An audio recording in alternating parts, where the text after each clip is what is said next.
जय श्री कृष्ण। लड्डू गोपाल के भक्त में एक बार फिर से आप सभी का स्वागत है। आज हम बात करेंगे श्री बांके बिहारी जी के मंदिर की एक ऐसी सत्य घटना के बारे में जिसमें बांके बिहारी जी विवश हो गए एक भक्त के साथ ही चल पड़ने में। कहा जाता है कि बांके बिहारी जी के नेत्रों में ऐसा आकर्षण है कि उन्हें कोई भी अगर मन भर कर देख ले तो उसके बाद वो व्यक्ति ना तो किसी वस्तु ना ही किसी व्यक्ति को देखने में रुचि रखता है। वह केवल बिहारी जी के ही सपने देखता है, रात को सोते समय भी और दिन में जागते समय भी। वह बिहारी जी की बातों में ही खो जाता है और बिहारी जी के नेत्रों में ही खोया रहता है। इसी तरह की बातें वृंदावन के पास के गांव में एक कन्या को पता चली तो वह भी बिहारी जी के बारे में और अधिक जानने की रुचि रखने लगी।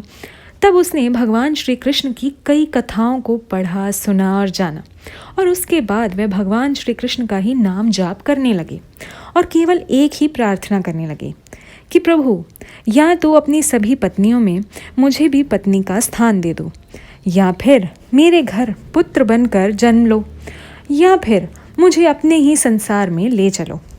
भगवान श्री कृष्ण उसकी सभी प्रार्थनाओं को सुन रहे थे। कुछ समय के बाद उस कन्या का विवाह हो जाता है, किंतु उसका विवाह जिसके साथ होता है वे व्यक्ति नेत्रहीन होता है।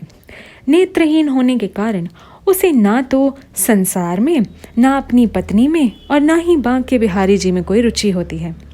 इसी कारण जब पत्नी उससे कहती है कि मुझे बांके बिहारी जी के दर्शन करवाने ले चलो, तब पति साफ इनकार कर देता है कि मैं उनके दर्शन कैसे कर सकता हूँ, मेरे तो नेत्र ही नहीं हैं।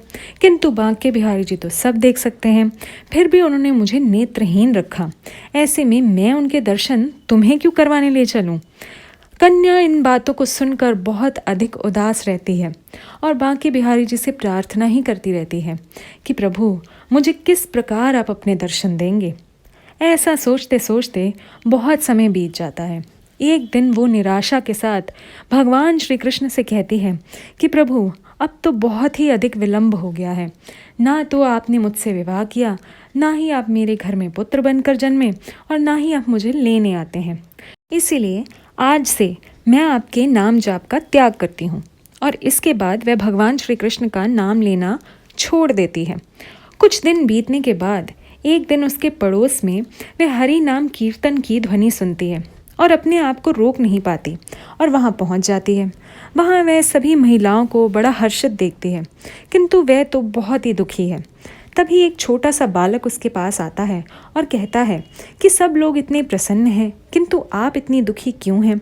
तब वह कहती है कि तुम एक छोटे बालक हो, तुम मेरी व्यथा नहीं समझ पाओगे।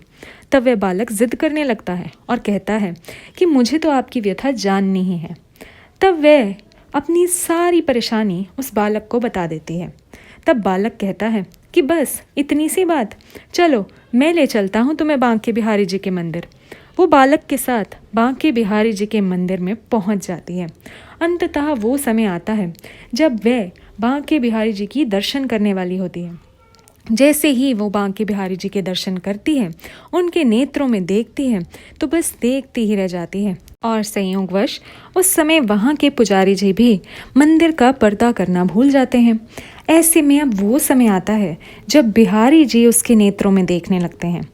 जैसे ही बिहारी जी उसके नेत्रों में देखते हैं तो उसके मन की ध्वनि से आवाज़ आती है कि प्रभु, आपने कभी भी मेरी कोई भी बात नहीं सुनी, आपने मेरी कोई प्रार्थना स्वीकार नहीं की। तब बिहारी जी उससे कहते हैं, ये बालक मेरा ही तो रूप था जो तुम्हें यहाँ तक लेकर आया है।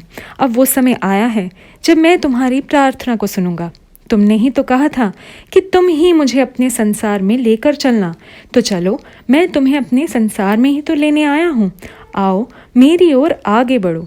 तब वह दौड़कर बांके बिहारी जी की ओर आगे बढ़ती है और कहीं बांके बिहारी जी में ही विलीन हो जाती है। तो देखा आपने कितनी सुंदर घटना है ये बांके बिहारी जी की। तो उम्मीद करती हूँ कि आपको ये कथा बहुत ही सुंदर लगी होगी। साथ ही मेरे चैनल पर नए हैं तो चैनल को सब्सक्राइब करें, बेल आइकन का नोटिफिकेशन प्रेस करें ताकि मैं इसी तरह की वीडियोज़ आप तक लाती रहूँ। जय माता दी, जय श्री राम।